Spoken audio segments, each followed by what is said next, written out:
13 ನಿರ್ದೇಶಕರ ಸ್ಥಾನದ ಸಂಬಂಧಿಸಿದಂತೆ ಚುನಾವಣೆ ನಡೀತಾ ಇದೆ. ಅದರಲ್ಲಿ BJP ಮತ್ತು JDS ಇಲ್ಲಿ ಸಮನ್ವಯ ಸಮಿತಿ ರಚನೆ ಮಾಡಿಕೊಂಡು JDS ಎರಡು ಕ್ಷೇತ್ರಗಳಲ್ಲಿ ಸ್ಪರ್ಧೆ ಮಾಡುತ್ತೆ, 11 ಕ್ಷೇತ್ರಗಳಲ್ಲಿ ಭಾರತೀಯ ಜನತಾ ಪಾರ್ಟಿ ಸ್ಪರ್ಧೆ ಮಾಡುತ್ತೆ.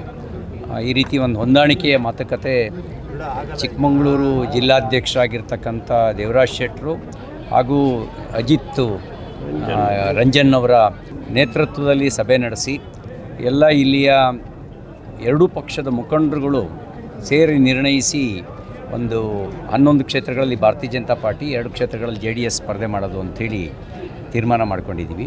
ಅದರಂತೆ ಇವತ್ತು ನಾಮಪತ್ರ ಕೆಲವರು ಮೊನ್ನೆ 2ನೇ ತಾರೀಕಿನಿಂದಲೂ ನಾಮಪತ್ರ ಸಲ್ಲಿಸಿದ್ದಾರೆ.